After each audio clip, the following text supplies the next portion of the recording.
Hey guys! So guys, welcome to another video of MaxiAspie, and today I'll be talking about autism and mental health. So a lot of people think that autism comes under the mental health umbrella, and government also do think that. It's only over the last couple of years that they have agreed that autism is not a mental health disorder and it is a learning condition. So it's important to know that autism is not a mental health problem or disorder, but autism is a learning condition that may affect how you see, how you interact, and how you interpret the world. However, autistic people can have very good mental health, and just like neurotypical people, or autistic people can have very bad mental health.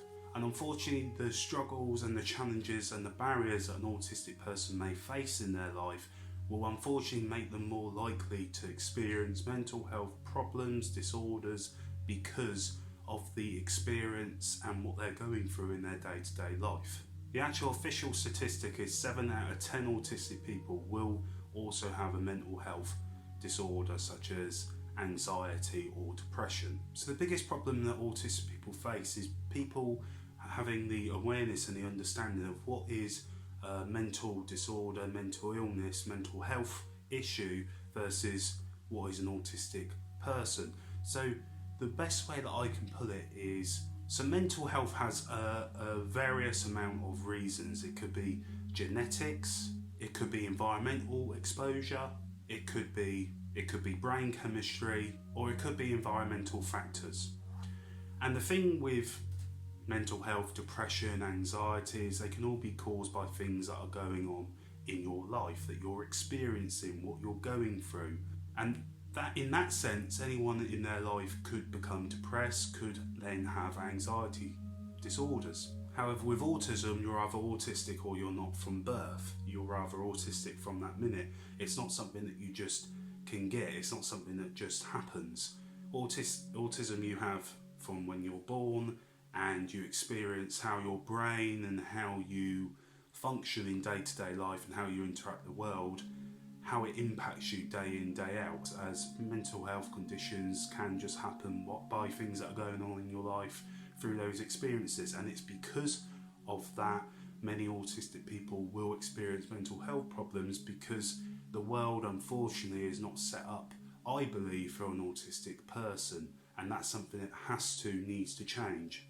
On top of that, the other issue that we have along with autistic people and mental health is the government in the Mental Health Act still acknowledge autism as being a mental health problem, mental health disorder, which means that people who are having tough times and going through troublesome times in their life, especially autistic people, can then get detained under the Mental Health Act.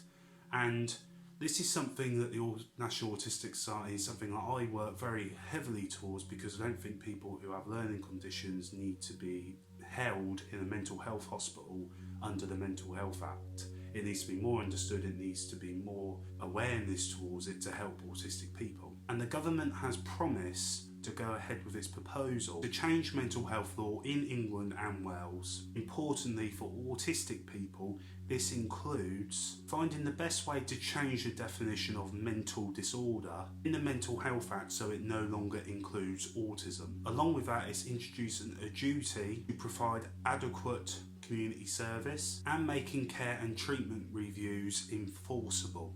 And people may not think this is an issue, but currently the statistics show there's 2,075 autistic people and people with learning conditions in inpatient mental health hospitals. Not only that though, even though the government promised to make sure in 2015 that they would get more and more people with learning conditions and autistic people out of inpatient mental health hospitals, the actual number is still on the decrease, as in 2015 there was only 38% of autistic people and people with learning conditions in inpatient mental hospitals, and now the number is 58%. So the number is on the rise. So people may ask why I'm making this video. I think it's really important to understand the difference between mental health and autism, and know that autistic people can have good mental health, can have bad mental health, but the actual issue is that people are being put into mental health hospitals because the fact that they're autistic and not because they may have a mental health condition. And the labelling of that is really important, because we need to make sure that autistic people aren't just getting put into mental health hospitals because they've got autism. If they've got mental health conditions, disorders that need to be addressed, and they think that is the best way to do it, then that's a decision that they need to think about at the time. But we shouldn't let or be allowing autistic people to be put into mental health hospitals when they don't need to be, when the condition needs to be learned, understood, and just more communication and more awareness needs to be spread to make people understand it more. So guys, I hope you enjoyed the video. I hope it was as informative as I've tried to make it. And guys, thank you for watching as always. Take care and goodbye for now.